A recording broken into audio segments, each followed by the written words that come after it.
الحمدللہ رب العالمین نحمدہ ونصلی علی رسول الکریم واعوذ باللہ من الشیطان الرجیم بسم اللہ الرحمن الرحیم وما ارسلناک الا رحمتا للعالمین ان اللہ ملائکۃ یصلون علی النبی یا ایھا الذین آمنوا صلوا علیہ وسلموا تسلیما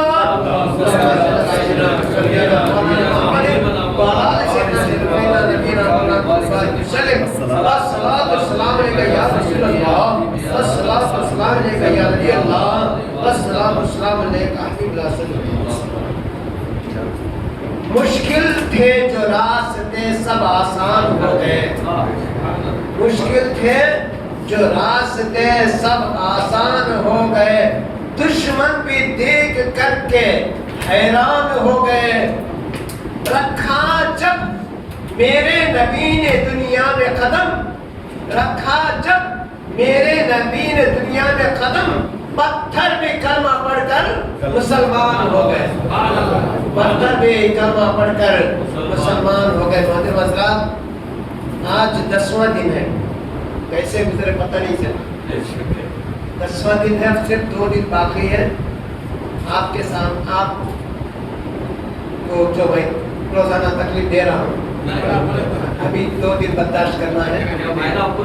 چلیے خوشی و مسرت کے ساتھ عشق رسول دل میں لیے ہوئے، نظروں کے سامنے گنبد خضرا کا دل فریب نظارہ لیے ہوئے، ایک بار محبت سے درود شریف پڑھیں۔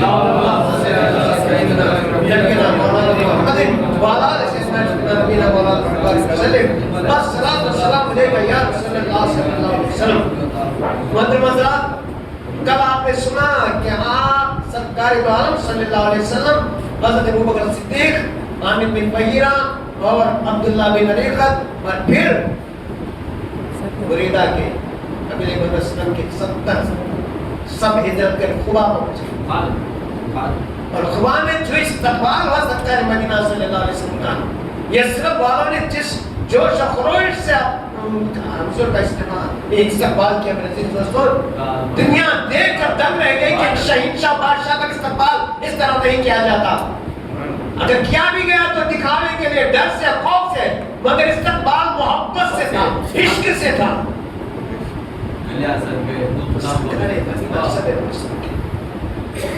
مہینوں اپنے گھروں کو سجایا،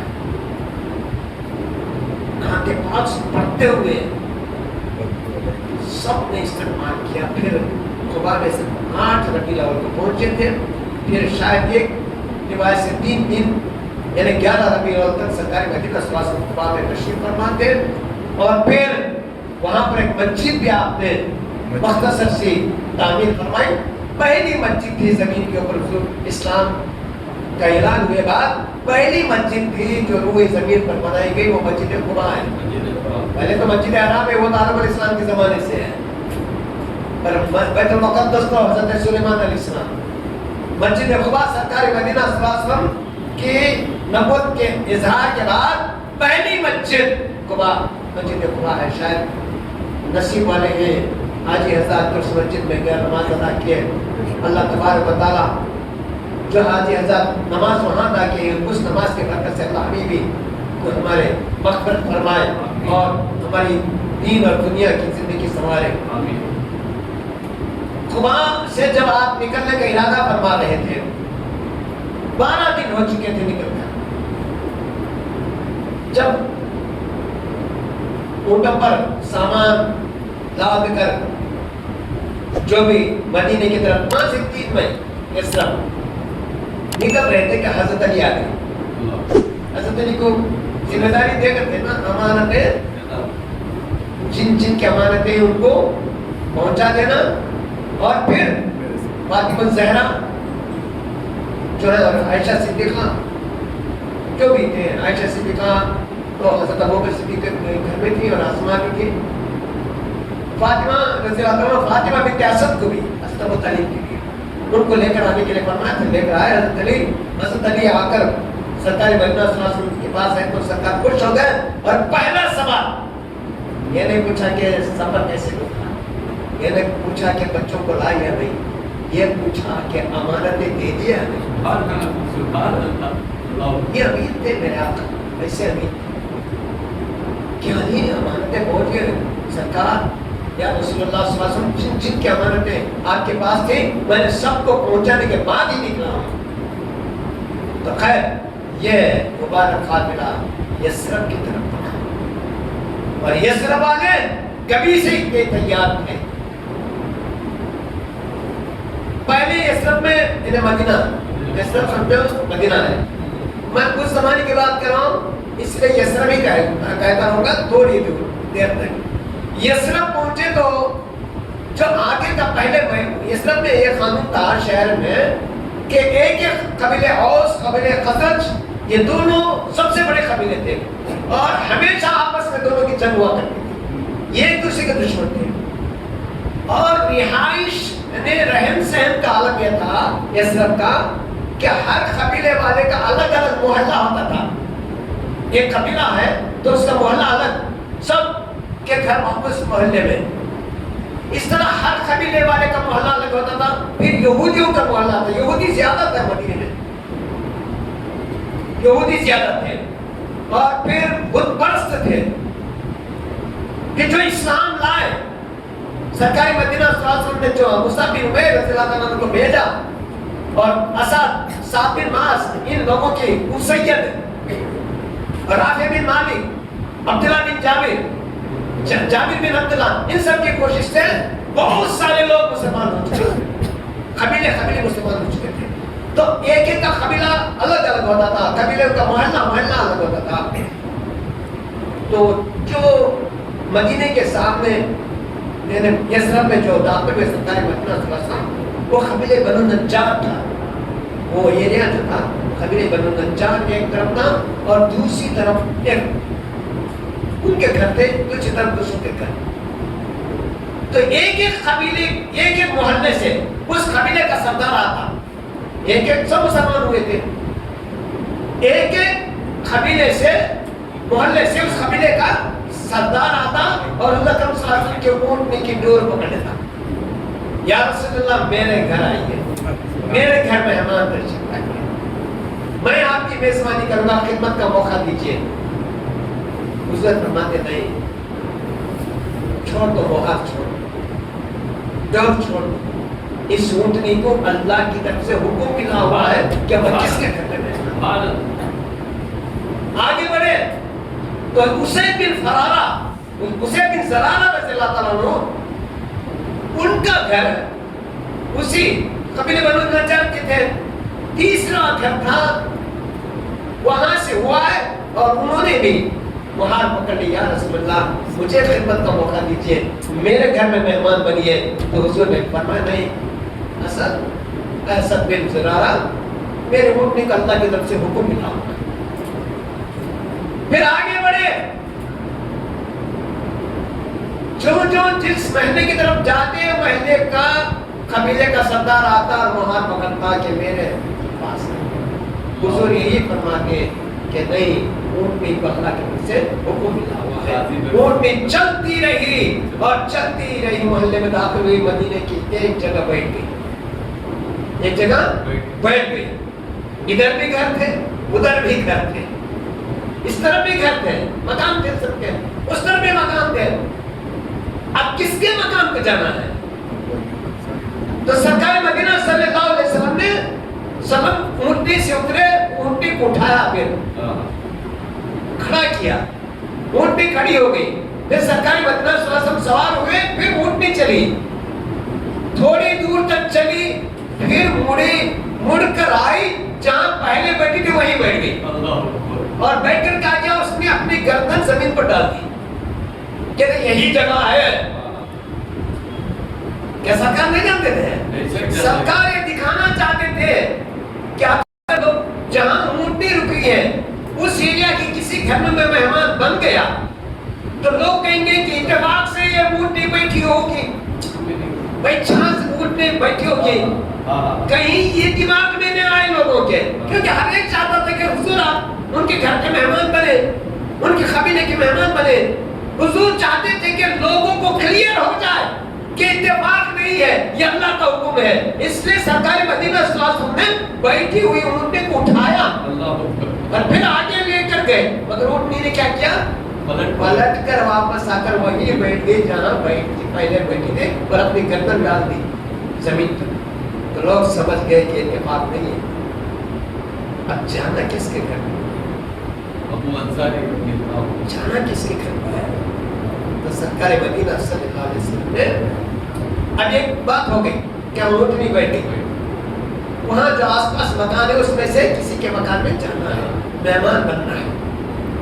سرکار دیکھیے مکہ اور یثرب کا ایک طریقہ تھا کہ مکے والے کا ہر آدمی کا ایک دوست یثرب میں رہتا اور یثرب والے کا ایک دوست مکے میں رہتا, کیونکہ جب تجارت کے سلسلے میں جاتے تو یہ اس کے گھر ٹھہرتا, وہ یثرب والے مکہ آتے تو یہ دوست کے گھر ٹھہرتے. یہ دوستی تھی, یہ مکے اور یثرب کی انڈرسٹینڈنگ تھی. ایک ایک کا الگ الگ دوست ہوتا, اس کا دوست مدینہ یثرب میں ہوتا اور یثرب والے کا دوست مکے میں ہوتا. تو سرکار مدینہ صلی اللہ علیہ وسلم اب فیصلہ کرنا ہے. اب یہ تو بات پکی ہو گئی کہ یہ اتفاق سے نہیں بیٹھی ہے اونٹنی, اللہ کے حکم سے بیٹھی ہے. تو جانا کس کے گھر کو ہے, ادھر بھی مکان ہے ادھر بھی مکان ہے. آپ نے تاریخ نقطہ شاید سنا ہوگا. تو حضرت صلی اللہ علیہ وسلم نے فرمایا ان مکانوں میں جو چاروں طرف ہے, ان مکانوں میں کوئی ایسا مکان ہے جو میرا قریبی رشتہ دار ہو. کوئی ایسا مکان ہے جو میرا قریبی رشتہ دار ہو. یہ سنتے ہی حضرت ابو ایوب انصاری رضی اللہ تعالیٰ عنہ دوڑتے ہوئے آئے, یا رسول اللہ صلی اللہ علیہ وسلم میں آپ کا قریبی رشتہ دار ہوں, رشتے میں آپ کا ماموں لگتا ہوں. وہ بی بی آمنہ کے رشتے میں بھائی تھے. دو باتیں ہو گئی. پہلی بات کیا, اونٹنی اللہ کے حکم سے بیٹھ گئے اور وہ اتفاق نہیں تھا, آگے جا کر پھر واپس آ کر بیٹھے. دوسری بات یہ کہ ابو ایوب انصاری رضی اللہ عنہ حضور کے قریبی رشتہ دار تھے. اب یہ جو طریقہ تھا مدینے اور مکے یثرب والوں کا کہ دوست کے گھر میں دوست بن کر رشتہ دار, تو اب ان کے گھر میں مہمان بن کر جا سکتے ہیں. سرکار مدینہ صلی اللہ علیہ وسلم قریبی رشتہ دار تھے, مگر ہر مدینے کا سردار یثرب کے قبیلے کا سردار یہی چاہتا کہ میرے گھر تشریف آئے, میرے گھر تشریف لائے. اور اسے بن اسد بن سرارہ جن کا نام میں نے لیا, انہوں نے کہا یا رسول اللہ یہاں جتنے مسلمان ہوئے ہیں جو ان کے قبیلے ہیں وہ سارے قبیلوں کا میں سردار ہوں, مسلمانوں کا سردار ہوں. میرا اصل رسوخ ہے یثرب میں, میرے گھر تشریف لائیے. حالانکہ حسد نہیں تھا مگر محبت تھی. ایوب انصاری نے کہا کہ میں رشتہ دار آپ کا ہوں, آپ کا ماموں لگتا ہوں, حضور سے فرما دیا. مگر اسد رضی اللہ عنہ کی محبت تھی کہ سرکار آپ کے گھر میں رکے. تو اس وقت بشیرہ واقعہ خیرہ ڈالا جائے. جو ڈیمانڈ کر رہے تھے کہ میرے گھر تشریف لائیے, میرے گھر تشریف لائیے, ایسے 10-12 قبیلوں کے سرداروں کے نام پھر ابو ایوب انصاری کا نام لکھ کر خیرہ ڈالا گیا. خیرہ جانتے ہیں نا, خیرہ ڈالا گیا. تو 3 بار خیرہ نکالا گیا. تو ابو ایوب انصاری رضی اللہ عنہ کا گھر, حضرت ابو ایوب انصاری رضی اللہ عنہ کے مقام میں سرکار مدینہ صلی اللہ علیہ وسلم جانا طے ہو گیا. اب ڈکلیئر ہو گیا, حضرت ابو ایوب انصاری رضی اللہ عنہ کے گھر جائیں گے. حضور نے فرمایا کہ میرا سامان کہاں ہے, لے کر چلو. دیکھا تو سامان نہیں ہے. حضور کہاں, یہ تاریخی باتیں بتا دوں میرے کتنی باریکی تھی صحابہ کے پاس اور کتنی محبت تھی.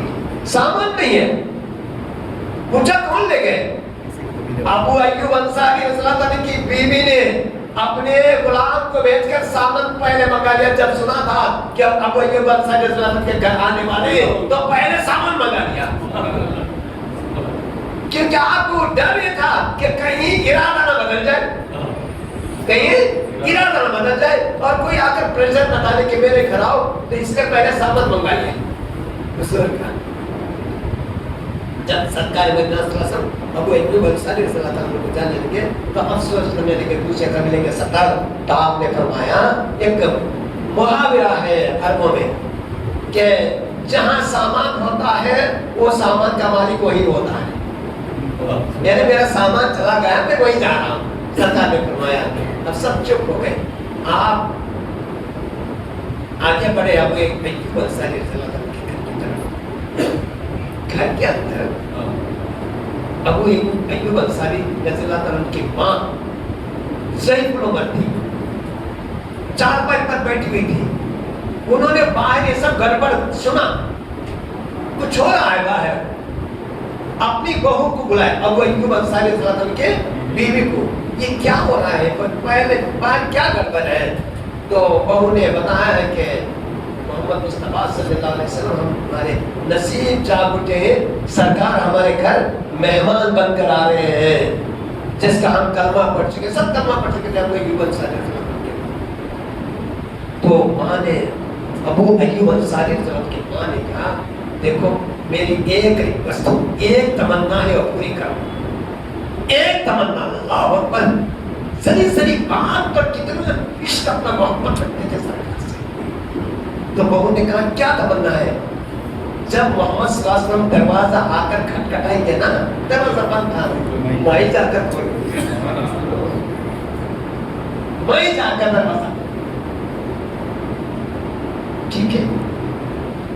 حضرت ابو ایوب انصاری اور آپ کی بیوی دونوں نے سہارا، کیونکہ آپ اندھی تھی، ہے نا، ماں اندھی تھی، نابینا تھی، چاپر پر بیٹھے تھے دونوں، بیٹا اور بہو نے سہارا دے کر دروازے تک لے گئے اور ہاتھ دروازے کے کیواڑ پر رکھا، کنڈی جو کھلتی ہے وہ باہر سرکار مدینہ صلی اللہ علیہ وسلم نے دروازہ کھولا، ابو ایوب انصاری رضی اللہ عنہ کی ماں کھولنے سے پہلے فرمایا آج مجھے محسوس ہو رہا ہے کہ میں اندھی کیوں ہو گئی، آج مجھے محسوس ہو رہا ہے کاش میری آنکھیں ہوتی، کاش میں دیکھ پاتی تو آج میرے آقا کو دیکھ لیتی، میرے آقا محمد مصطفیٰ صلی اللہ علیہ وسلم کے چہرے اکبر کو میں دیکھ لیتی، کاش میں اندھی نہ ہوتی، کاش دیکھ پاتی، آج محسوس ہو رہا ہے۔ پھر انہوں نے دروازہ کھولا، سرکاری مدینہ صلی اللہ علیہ وسلم سامنے آئے، دیکھا کہ ابو ایوب انصاری رضی اللہ عنہ کی ماں کہہ رہی ہے کہ کاش میں دیکھ پاتی میرے آقا کا چہرہ، آپ نے سن لیا، آپ نے کیا کیا؟ بس اشارہ کیا، ایسے اشارہ کیا، ابو ایوب انصاری رضی اللہ عنہ کی ماں کی آنکھوں کی روشنی واپس آ گئی، آپ کی آنکھیں بالکل اچھی ہو گئی، آپ فرماتی ہیں میرے مرنے تک مجھے آنکھوں کی کوئی بھی شکایت نہیں ہوئی، دیدار مصطفیٰ کر لیا۔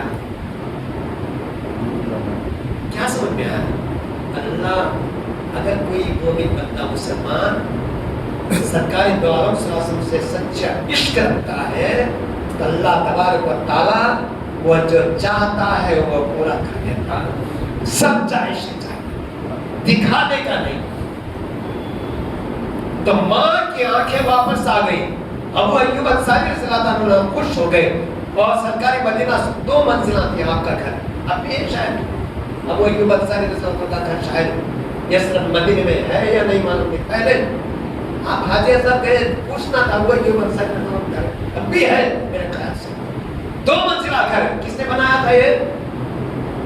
ملک اللہ میری، میں اب دہرانا نہیں چاہتا، واقعہ میں بتا چکا ہوں، 1000 سال پہلے سرکاری مدینہ صلی اللہ علیہ وسلم کے 1000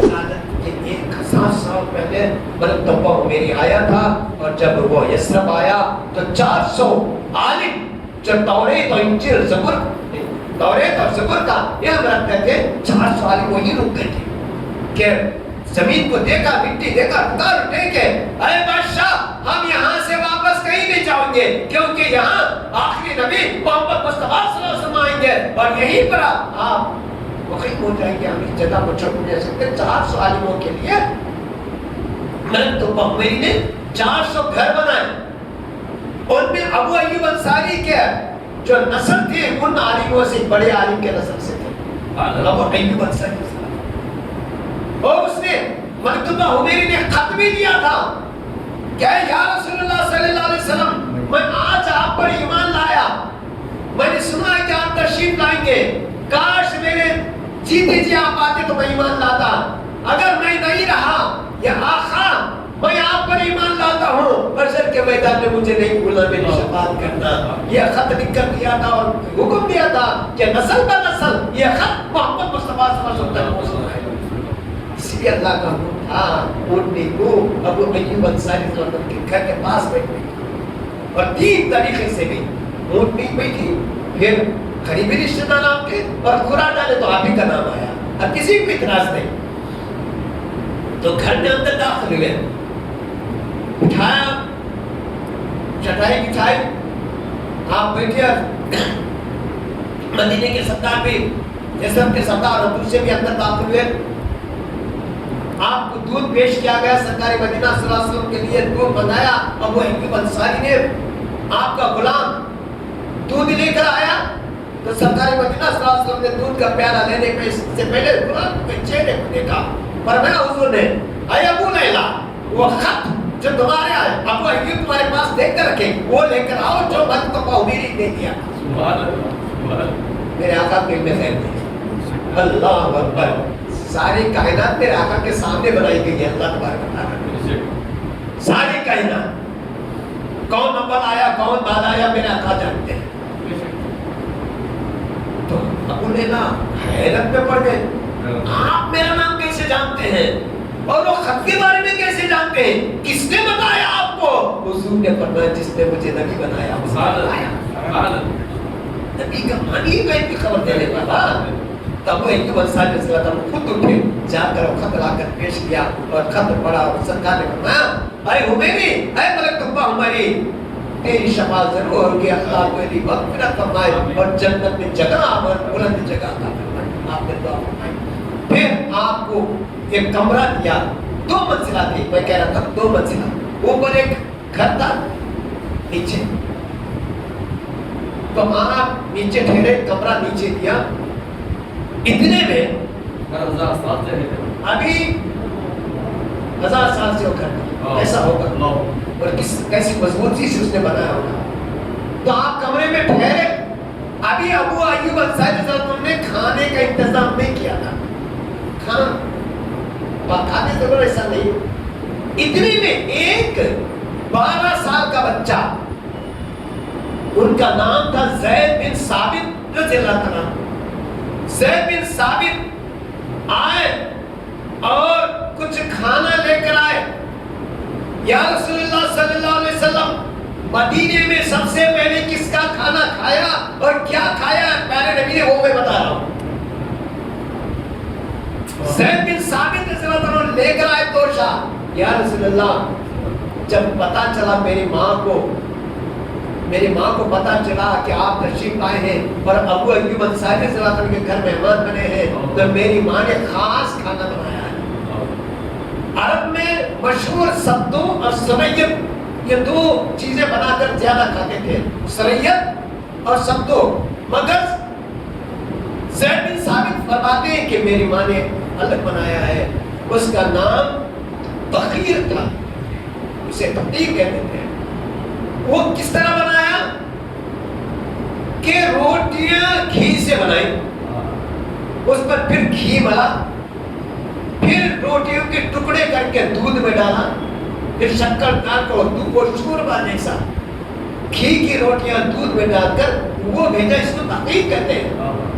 سرکاری مدینہ صلی اللہ علیہ وسلم کے پاس لے کر آئے زید بن ثابت، حضور نے مدینے میں سب سے پہلے زید بن ثابت کے ماں کے ہاتھ سے بنا ہوا کھانا، یعنی وہ تقریب جو تھے وہ دنوں میں بنایا۔ پھر کیا ہوا، ابو ایوب انصاری رضی اللہ عنہ فرماتے ہیں کہ میں کھانا تیار کرتا تھا، مگر روزانہ 12 سے 16 گھروں تک سے کھانا آ جاتا تھا، کوئی سبزی بھیجا، کوئی سریت بھیجا، جو بھی، کوئی روٹی، کوئی سبزی، کچھ جو بھی ملتا، 12 سے لے کر 16 گھروں تک آتا تھا۔ سرکاری مدینہ صلی اللہ علیہ وسلم جو مہاجر آ رہے تھے، غریب کے مسلمان جو ہجرت کر کے آئے تھے، وہ سب تک پہنچا دیتے تھے۔ کس طرح پہنچتے تھے؟ پھر سرکار کو یہ خیال تھا کہ اگر میں نہیں کھایا تو کھانا بھیجنے والے کے دل کو درد ہوگا، اسے برا لگے گا، اس لیے آپ کیا کرتے ہیں، ہر ایک کا جو توشہ ہوتا، جو برتن ہوتا، اس میں انگلی سے کچھ نکال کر چک لیتے تھے، چک کر دیتے، اور وہ کھانا میرے سے دوستو کتنے لوگ کھاتے، اللہ جانے رسول جانے، اتنی برکت ہوتی تھی۔ ابو ایوب انصاری فرماتے ہیں میں جو کھانا پکاتا وہ ایسے ہی نہیں جاتا، وہ بھی لوگ کھاتے۔ وہاں اس طرح 7 مہینے ابو ایوب انصاری رضی اللہ عنہ کے گھر میں تشریف فرماتے ہیں سرکار مدینہ صلی اللہ علیہ وسلم۔ 7 مہینے، ان 7 مہینوں میں وہ مہمان نوازی کی ابو ایوب انصاری رضی اللہ عنہ نے، اور لوگ تحفے بھی بھیجے سرکار کے لیے، تو جس کے پاس جو حیثیت تھی، جو طاقت تھی، وہ ان کے حساب سے تحفے بھیجے، مگر ایک عورت تھی ام سلیم، ان کا نام تھا، کیا نام تھا؟ ام سلیم۔ انہوں نے ایک ایسا تحفہ حضور کو پیش کیا، ایک ایسا تحفہ اپنے بیٹے کو، اکلوتے بیٹے، نام مشہور ہے، آپ سب جانتے ہیں، بہت مشہور نام ہے، اور سرکاری دعا جہاں صلی اللہ علیہ وسلم کی خدمت 10 سال کی ہے، 10 سال تک انہوں نے سرکاری مدینہ صلی اللہ علیہ وسلم کی خدمت فرمائی، اور آپ نے فرمایا تھا کہ میں نے 10 سال میرے آقا کی خدمت کے گھر میں رہا، وہی رہا، میری زندگی وہی گزری 10 سال، جب تک کہ آقا اس دنیا میں تشریف فرما کے، کبھی بھی میرے سرکار نے مجھے ڈانٹا نہیں، کبھی ڈانٹا نہیں، کبھی یہ نہیں کہا کہ یہ کام کیوں کیا۔ وہ ہے انس بن مالک رضی اللہ عنہ، انس بن مالک، ان میں سلیم اپنے بیٹے 12 سال کی عمر تک لا کر حضور کے سامنے کھڑا کر بولے یا رسول اللہ، جس کے پاس جو کچھ تھا وہ لا کر دیا آپ نے، ایسے دیا، میں غریب عورت ہوں، میرے پاس سوائے اس بچے کا کچھ بھی نہیں ہے، یہ آپ کے حوالے۔ کیا محبت تھی بڑی محبت تھی، تو یہ تحفوں میں سے پھر اور دیکھیے، پہلی 2 منزلہ تھی نا گھر، اس کا ابو ایوب انصاری رضی اللہ عنہ کا، تو رات میں سرکار اپنے نیچے سوتے تھے، اور ابو ایوب انصاری فرماتے ہیں میں اپنے بیوی اور بچوں کو لے کر پہلی منزل جو تھی اوپر جا کر سونے کے ارادے سے گیا، جب اوپر پہنچا اور بستر لگایا تو میرا دل کھٹکا، اے ابو ایوب یہ کیا کر رہا ہے، یہ کتنی بے ادبی ہے کہ سرکار نیچے سوئے اور تو اوپر، یہ کیا بے ادبی ہے۔ میرے دل میں بات آئی تو ابو ایوب انصاری فرماتے ہیں رضی اللہ عنہ کہ میں نے چاہا کہ حضور کو جگا کر اوپر لے کر آؤں اور نیچے چلے جاؤں، مگر رات زیادہ ہو چکی تھی، میں نے سوچا کہ حضور کے دین میں خلل ہوگا، پھر کیا کیا جائے، آپ مطلب کیا کریں۔ ابو ایوب انصاری فرماتے ہیں میں اس ادب کے لحاظ سے کہ نیچے حضور کہاں سوئے ہیں، کس طرف سوئے ہیں، بیچ میں سوئے ہیں یا ادھر سوئے ہیں، پتہ نہیں، تو ابو ایوب انصاری فرماتے ہیں میں اور میرے بیوی بچے اوپر کی منزل میں دیواروں سے چمٹ کر سو گئے، دیواروں کے کنارے سے بیچ میں سارا خالی چھوڑ دیا کہ کہیں ایسی جگہ نہ ہم سوئیں جہاں میرے آقا نیچے سو رہے ہو، اس لیے دیواروں سے چپک کر سویا کرتے تھے۔ کتنا تعظیم تھی، کتنا آج ہم سلام کے لیے کھڑے ہوتے تو ہم پر کتنا سوچا، یہی ایمان، یہی محبت ہے جو حشر کے دن کام آنے والی ہے، خبر میں کام آنے والی ہے، اس کے سوا کوئی چارہ نہیں ہے۔ تو دوسرے دن حضرت ابو ایوب انصاری رضی اللہ عنہ تشریف فرما ہوئے اور حضور کے پاس فرمایا یا رسول اللہ رات کو بہت بے ادبی ہو گئی، آپ اوپر جائیے، ہم نیچے رہیں گے، آپ نیچے سو اور ہم اوپر ہوں۔ تو حضور نے فرمایا نہیں، اس سے ملنے کے لیے ضعیف لوگ، بوڑھے لوگ، کمزور لوگ آتے ہیں، ان کو منزل اوپر کی منزل پر چڑھنا مشکل ہو سکتا ہے، اس لیے میں یہی رہوں گا۔ 7 مہینے تک ابو ایوب انصاری رضی اللہ عنہ دیوار سے چپک کر سویا کرتے تھے، کھلا نہیں سوتے، آرام سے نہیں سوتے۔ ایک دن ایسا ہوا، بارش ہوئی، اس زمانے کے 1000 سال کے پہلے کا گھر تھا، بارش اوپر ہوئی تو چھت سے ان کے پاس بارش سے معاف کیجیے اوپر کے منزل میں جب سو رہے تھے تو پانی کا ایک مٹکا تھا، تو کسی وجہ سے وہ مٹکا ٹوٹ گیا اور پانی پھیل گیا اوپر کی منزل میں۔ وہ گھر ایسا تھا کہ اوپر کی منزل میں پانی پڑا تو نیچے آتا تھا، نیچے آتا تھا۔ تو ابو ایوب انصاری نے سوچا کہ یہ پانی اگر نیچے گیا، چھت پر سے نیچے ٹپکا تو سرکار کو اذیت ہوگی، سرکار کو تکلیف ہوگی، اور وہ ایسا موسم تھا کہ کڑاکے کی سردی تھی، ایک دم سردی، عرب کی سردی مشہور ہے، گرمی بھی مشہور ہے، کڑاکے کی سردی پڑ رہی تھی۔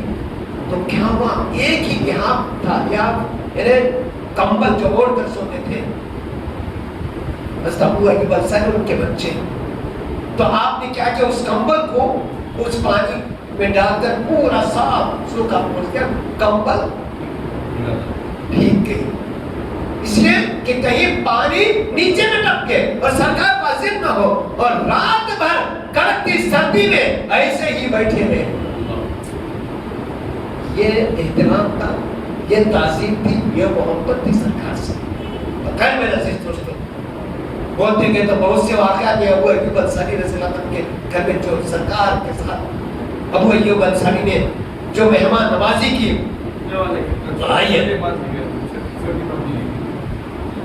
تاریخ میں ہے، میرے آقا کی تاریخ کس طرح باریک باریک بات بھی، چھوٹی بات بھی تاریخ میں، ایسی تاریخ کسی کی نہیں ہے، کسی کی بھی نہیں ہے۔ تو ہجرت کا پہلا سال تھا، پہلا سال تھا، 7 مہینے ابو ایوب انصاری رضی اللہ عنہ کے گھر میں حضور تشریف فرما تھے، اور عمرے کے لیے مدینے کے، اور ایک بات، مدینے یثرب کے اندر ایک ایسی بخار آتی تھی، اسے یثرب کی بخار یثرب کہا جاتا تھا، بڑی زہریلی بخار ہوتی تھی، لوگ ڈرتے تھے یثرب میں رہنے کے لیے۔ اب کفار مکہ اور جو مدینے میں یثرب میں مشرک اور بت پرست تھے اور یہودی تھے، سب کہنے لگے مکے سے آئے ہیں نا یہ لوگ، یہ چند دیر میں واپس چلے جائیں گے، ان کے لیے مدینے کی آب و ہوا سوٹ نہیں ہوگی، یہ برداشت نہیں کر پائیں گے، چلے جائیں گے۔ ایسے ہوا، حضرت بلال بیمار ہو گئے، بخار آ گئی، ابو بکر صدیق کو بخار آئی، عبد الرحمن بن عوف رضی اللہ عنہ کو بخار آئی، ابو ذر غفاری کو بخار آئی۔ ایسی زہریلی بخار تھی یثرب مانے بیماریوں کا گھر، ایسی زہریلی بخار تھی۔ تو صحابہ نے حضور سے کہا یا رسول اللہ، یہودی اور یہ مشرک جو ہے مذاق کرتے کہتے ہیں کہ ہم یہاں کی آب و ہوا برداشت نہیں کر سکتے، سہن نہیں سکتے۔ تو حضور نے دونوں ہاتھ اٹھائے، یا اللہ اس شہر کو، یثرب کو یا اللہ بیماریوں سے دور فرما، اور اس کو آباد فرما۔ آپ نے دعا فرمائی، اسی وقت سے بخار ایسے غائب ہوئی، آج تک بھی وہ زہریلی بخار کا عطا پتہ نہیں ہے، اور ایک دم فضا آب و ہوا اس خوشگوار ہو گئی، تازہ ہو گئی آب و ہوا، اور صحابہ کرام اور مدینے والوں نے کہا کہ یہ یثرب نہیں ہے، یہ مدینۃ النبوی ہے، مدینۃ النبی ہے، یہ نبی کا شہر ہے، مدینۃ النبی ہے، نام بدل کر رکھ دیا، اور بولتے بولتے مدینہ ہو گیا۔ تو مدینے والوں نے پہلی ہجری کو عمرے کے لیے نکلے، یہ آخری عمرہ تھا، بعد میں کفار مکہ نے اجازت نہیں دی۔ عمرے کے میں جو گئے تھے ان میں تھے حضرت سعد بن معاذ رضی اللہ عنہ۔ کون؟ سعد بن معاذ رضی اللہ عنہ۔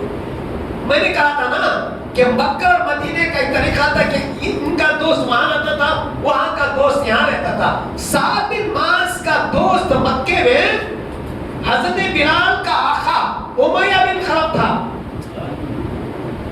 حالانکہ مسلمان ہو گئے تھے سعد بن معاذ، مگر دوستی ختم نہیں ہوتی تھی۔ سعد بن معاذ کا دوست کون تھا مکے میں؟ امیہ بن خلف تھا۔ تو جب عمرے کے لیے گئے تو سعد بن معاذ رضی اللہ عنہ امیہ کے بن خلف کے گھر میں اترے. پھر آپ نے امیہ بن خلف سے کہا کہ امیہ مجھے بھیڑ پسند نہیں ہے.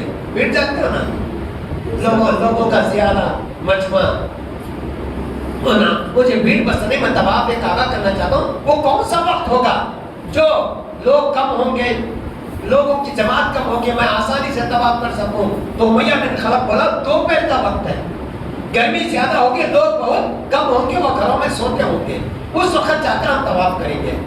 تو سعد بن معاذ رضی اللہ تعالیٰ عنہ امیہ بن خلف کو لے کر کعبہ پہنچے.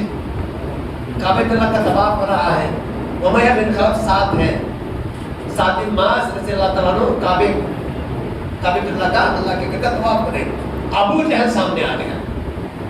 ابو جہل سعد بن معاذ کو دیکھ کر پہچانا, تم یسرب کے سردار ہو نا, تم مسلمان ہو نا؟ ہاں. سعد بن معاذ کہاں گئے ہو؟ یہ میرے امیہ بن خلف مکے کے میرے دوست ہیں, میں ان کے گھر میں ٹھہرا ہوں. ابو جہل کو غصہ آ گیا, طیش میں آیا, بولا اگر تم ان کے گھر میں نہ ٹھہرے ہوتے, اگر ان کے دوست نہ ہوتے, تم تو میں کعبے کا طواف کرنے نہیں دیتا اور حرم کے اندر داخل ہونے نہیں دیتا تھا, کیونکہ تم مسلمان ہو.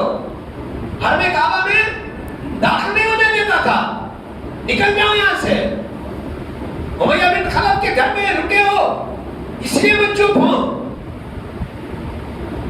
اور سنو, آئندہ بھی کوئی یسرب سے مدینے سے آئے گا تو اسے حرم کعبہ میں بیت الحرام میں داخل نہیں ہونے دیں گے, ہم بائیکاٹ کریں گے, بیان کریں گے.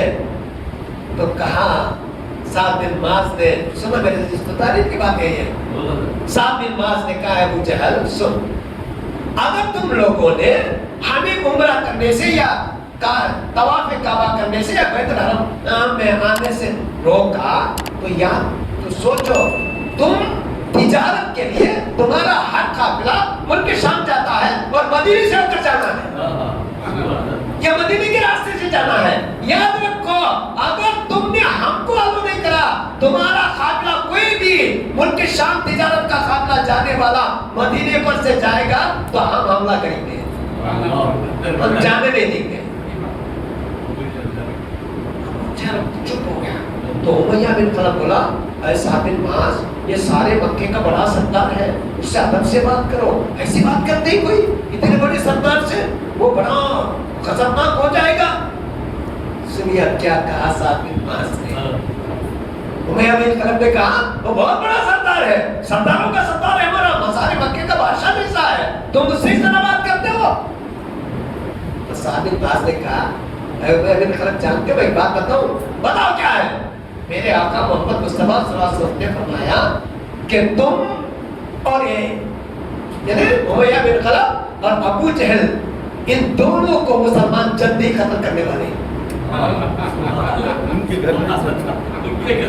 تم دونوں ختم ہونے والے ہو جلدی. امیہ بن خلف گھبرا گئے, کیونکہ حالانکہ وہ مسلمان نہیں تھے, کلمہ نہیں پڑھتے تھے, مگر سنا کہ محمد صلی اللہ علیہ وسلم نے فرمایا ہے, تو جان گیا کہ جو محمد کہتے ہیں وہ ہو کے رہتا ہے, وہ سچ بولتے ہیں, غلط نہیں بولتے ہیں. وہ گھبرا گیا, ابو جہل سنا اور فوراً وہاں سے نکل گیا, چلا گیا ابو جہل. اور سعد بن معاذ بھی اپنا عمرہ ختم کر کے مدینے کی طرف چلے, اور یہاں امیہ بن خلف گھر آیا, پریشان. بیوی دیکھیے, شوہر بڑا پریشان ہے. کیا بات ہے, اتنا ٹینشن کیا ہے, کیوں پریشان ہو؟ چہرے سے یہ اداسی ہے, مایوسی, یہ پریشانی, یہ کیا ہوا؟ تو کہاں امیہ بن خلف نے اپنی بیوی سے, جو مہمان سعد بن معاذ میرے گھر آئے تھے, انہوں نے کہا کہ محمد صلی اللہ علیہ وسلم نے فرمایا میں اور ابو جہل جلدی ہی مسلمان ہم کو ختم کر دیں گے. تو بیوی کو کیا چاہیے تھا؟ تسلی دیتی, ہمت آئے, کوئی بات نہیں, تم ڈرو نہیں, ایسا بولتے. اس نے کہا, محمد نے کہا, تب تو یہ ہو کر آئے گا. محمد صلی اللہ علیہ وسلم کی بات کبھی جھوٹ ہو ہی نہیں سکتی. تو یہ ٹینشن میں آ گیا تو امیہ بن خلف. یہ تھے سعد بن معاذ. کیا ہمت ہوتی تھی ان لوگوں کی, اور میرے آقا نے کس کی بات کب تک بنے والی بتا دیے تھے. تو ایک عمرہ یا آخر اس کے بعد کسی کو آلو نہیں کرتے تھے. کیا کہا تھا سعد بن معاذ نے؟ اگر مکے سے کوئی تجارتی قافلہ مدینے کی طرف آئے گا ملک شام جانے کے لیے ہم اس پر حملہ کریں گے, اسے جانے نہیں دیں گے. کہا تھا نا, یہی بات جنگ بدر کی ریزن وجہ بنی, جنگ بدر کی. اور کیسے میں بتاتا ہوں میرے نبینا مولانا محمد وعلى آل سيدنا نبینا مولانا محمد وسلم.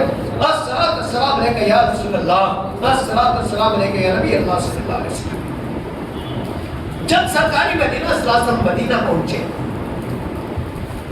تو مدینے میں مسلمان تھے, 3 قسم کے لوگ تھے, 3 قسم کے قوم. ایک مسلمان جو پہلے بت پرست تھے, پھر اسلام قبول کیا اور بڑے بڑے قبیلے والے تھے. دوسرے ابھی مشرک اور کافر تھے, بت پرست ابھی بھی موجود تھے مدینے میں. بت پرست مسلمان اور زیادہ دبدبہ یہودیوں کا تھا, یہودی زیادہ تعداد میں تھے. اور ان سے یہ مدینے والے, حالانکہ یہودی باہر سے آئے تھے وہ باہر سے, یہ براہمن باہر سے آ کر ہم پر ظلم کر رہے ہیں نا, یہ عیسائی ہے, یہ باہر سے آئے تھے. اور ان کا دبدبہ تھا وہ اس لیے کہ وہ سود کا بیپار کرتے تھے. جو مدینے والے تھے ان سے سود کا بیپار, پیسے خریدتے تھے, سود لیتے, بڑی سختی سے وصول کرتے تھے. تو یہودیوں کا دبدبہ تھا اور مشرک بت پرست بھی تھے اور مسلمان بھی تھے. تو سرکاری مدینہ صلی اللہ علیہ وسلم نے سوچا کہ جب تک یہ 3 گروہ, یہ 3 جماعتیں, یہودی, بت پرست اور مسلمان آپس میں مل کر نہیں رہیں گے, یونٹی سے نہیں رہیں گے, تو مدینے میں امن نہیں ہوگا نا. آج بھڑکایا جا رہا ہے نا مسلمانوں کے خلاف, وہی ہو رہا تھا. اس سے بچنے کے لیے میرے آقا کی ذہانت دیکھیے. تو آپ نے ایسا کیا کہ یہودی سرداروں کو, بت پرست کے جو قبیلے تھے ان کے سرداروں کو اور مسلمانوں کو سب جمع فرمایا. اور آپ نے تقریر فرمائی کہ دیکھو میں اللہ کا رسول ہوں, مجھ پر وحی نازل ہوتی ہے, اور آخری نبی کا ذکر ہے توریت میں بھی. یہودیوں سے کہا کہ لکھا ہوا ہے تم اچھی طرح جانتے ہو. پھر مشرک و بت پرست تھے, ان کو بھی سمجھایا کہ دیکھو مسلمان پہلے بت پرست تھے, یہ بھی اب ایک اللہ کو ماننے والے ہو گئے ہیں. 3 جماعتیں مدینے میں. اور سنو, یاد رکھو, جب تک یہ 3 گروہ آپس میں متفق ہو کر نہیں رہیں گے تو باہر کی طاقت آ کر ہمیں اور بھی کمزور کر دے گی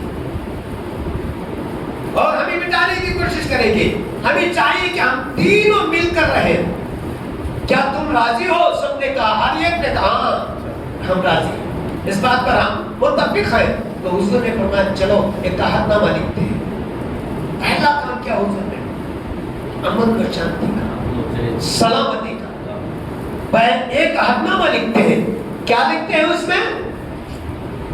کہ تینوں گروہ یہودی, بت پرست اور مسلمان ایک دوسرے کے سے نہیں لڑیں گے, تینوں آپس میں جنگ نہیں کریں گے.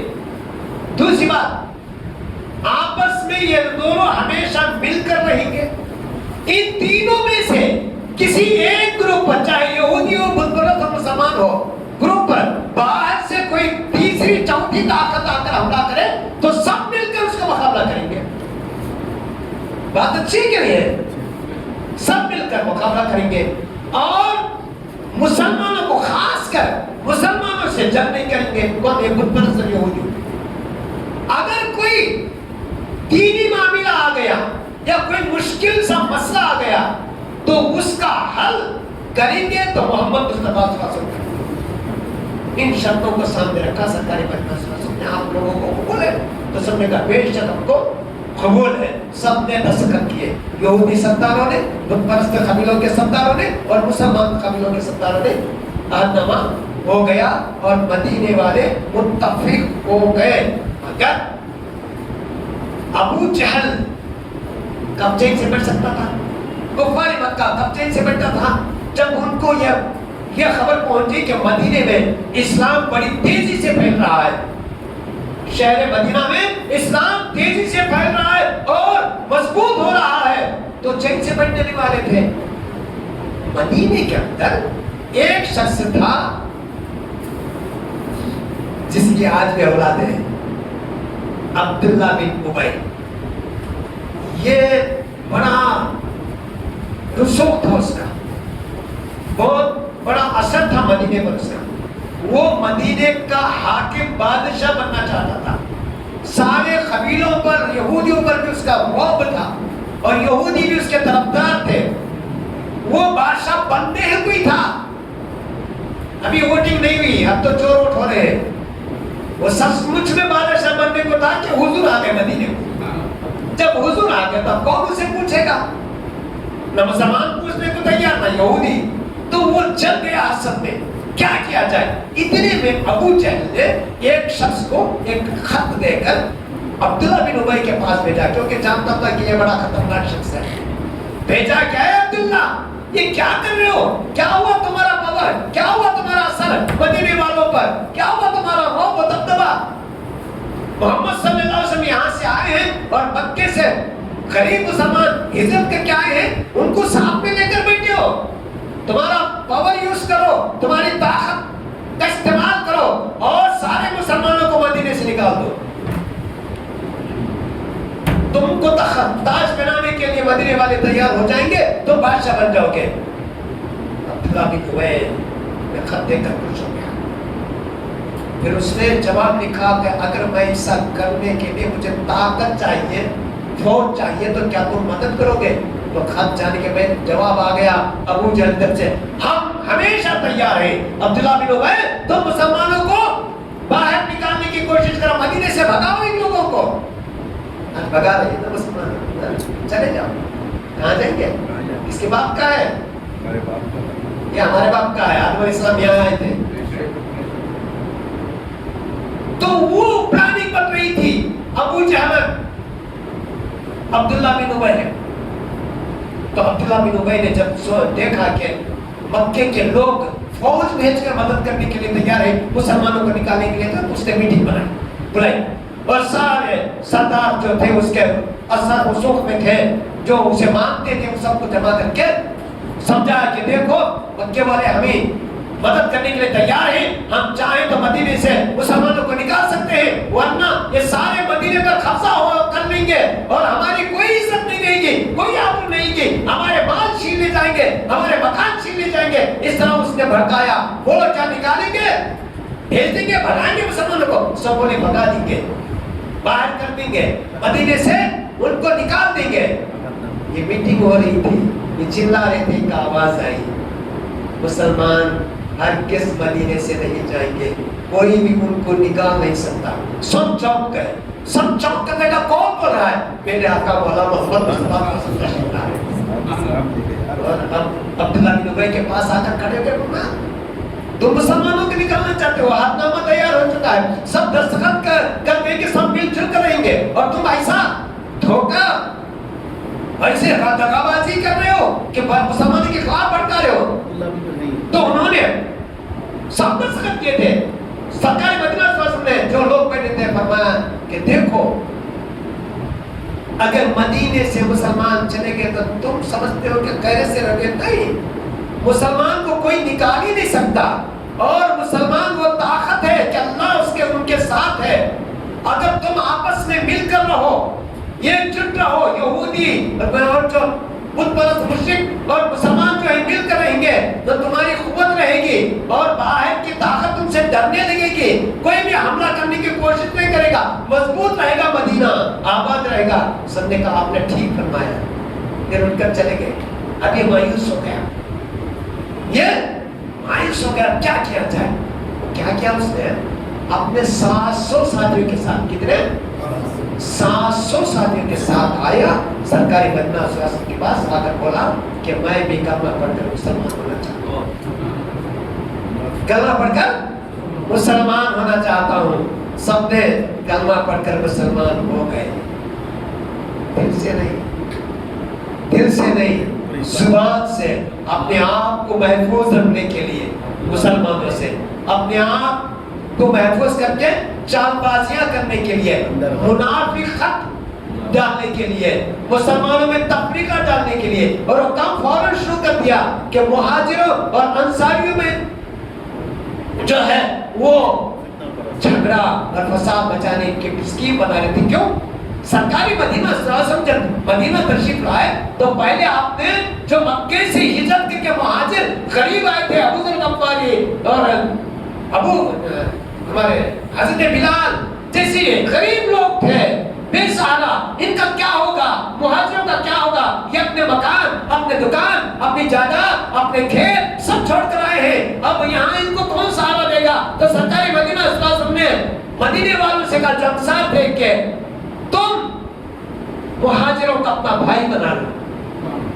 مہاجر جو ہجرت کر کے سب کچھ چھوڑ کر دین کے قابل آئے، ان کو بھائی بناؤ۔ ایک دوسرے کا بھائی بنا دیا، حضرت بلال کا بھائی کسی سے بنا دیا، انصاری سے، اس طرح ایک ایک کو بانٹ دیا۔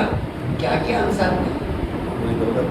آج سگا بھائی سگے بھائی کے گھر جائیداد چھیننے کی، ہڑپ کرنے کی کوشش کرتا ہے۔ ایک بھائی ذرا ترقی کرا تو حسد سے جنگ بن جاتا ہے۔ انصاریوں نے تاریخ کا وہ ثبوت دیا ہے کہ مہاجر کو اپنا، کسی مہاجر کو جو مکے سے ہجرت کر کے آئے اپنا بھائی بنایا تو جاتے لے جاتے گھر بولتے دیکھو بھائی میرے دو گھر ہیں، ایک گھر میرا ایک گھر تمہارا۔ سگے بھائی نہیں تھے۔ ارے آج سگا بھائی سگے بھائی کا دشمن، سگا بھائی سگے بھائی کو جو نقصان کرنا چاہتا ہے، اس کا جائیداد ہڑپ کرنا چاہتا ہے، اس کی دکان ترقی تو دیکھ نہیں پاتا، ایسے سے جل جاتا ہے۔ مہاجروں کو لے جا کر سنیے دیکھو بھائی ایک گھر تمہارا ایک گھر میرا، اور اندر لے جا کر جو کچھ مال ہوتا آدھا آدھا کر لے۔ ارے یہاں تک کہ ایک انصاری کے دو بیویاں تھیں، ایک کو طلاق دے کر مہاجر سے نکاح کرایا۔ ایسی محبت، ایسی بھائی چارے کی کس کی تعلیم ہے یہ؟ آقا نامدار محمد مصطفیٰ صلی اللہ علیہ وسلم کا، اور ہم کو دہشت گرد کہتے ہو، آتنکواد کہتے ہو۔ ارے بھائی چارگی کا سبق کسی نے دیا، سلامتی اور امن کا سبق کسی نے دیا تو محمد مصطفیٰ صلی اللہ علیہ وسلم نے دیا۔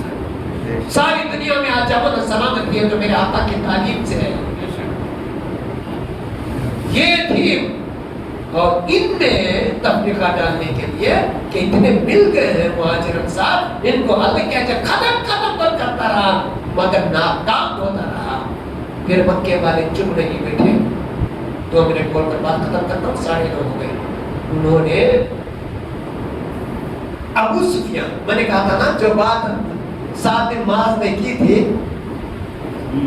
تجارتی قافلے کی کہ ہم نہیں آنے دیں گے، تو دوسرے سال دوسری سنہ ہجری ابو سفیان 2 منٹ میں ختم کرتا ہوں۔ ابو سفیان کئی تجارت کا قافلہ نکلا، چلا، سرکاری مدینہ صلی اللہ علیہ وسلم کا پتہ چل گیا، کیونکہ مسلمانوں کو شروع سے بھی مکے میں اور مدینے کے راہ میں مسلمان جو تھے وہ لا کر خبر دے دیتے تھے۔ تو پتہ چلا کہ ابو سفیان کا قافلہ ملک شام سے مکہ جانا تھا، اس کو ملک شام گیا تھا، وہ اسے واپس مکہ جانا تھا مگر مدینے کے راستے سے جانا تھا۔ تو وہ آ رہا ہے قافلہ، حضور اکرم صلی اللہ علیہ وسلم نے صحابہ سے مشورہ فرمایا اور حضرت عبیدہ رضی اللہ تعالیٰ عنہ کو 60 مجاہد اسلام کو دے کر روانہ کیا۔ اس سے پہلے مسلمانوں نے حضور سے فرمایا یا رسول اللہ، قرظ بن جابر مکے کا ایک فتنہ انگیز شخص ہمارے چراگاہ پر، یعنی جانور جہاں چرتے ہیں مدینے کے بعد چراگاہ جو ہوتی ہے جہاں جانور چرتے ہیں اس جگہ پر، اس نے حملہ کیا اور جو وہاں چروا تھا اس کے بیوی کو بھی اغوا کر کے لے گیا اور جانوروں کو بھی لے گیا ہے۔ اس طرح ظلم کر رہے ہیں، کیا ہم کب تک سہیں گے؟ حضور نے فرمایا صبر کر، ابھی آپ فرما رہی تھے کہ آپ پر وہی نازل ہوئی، آپ سر جھکا کر بیٹھ گئے، وہی نازل ہوئی، لوگ سمجھا وہی نازل ہوئی۔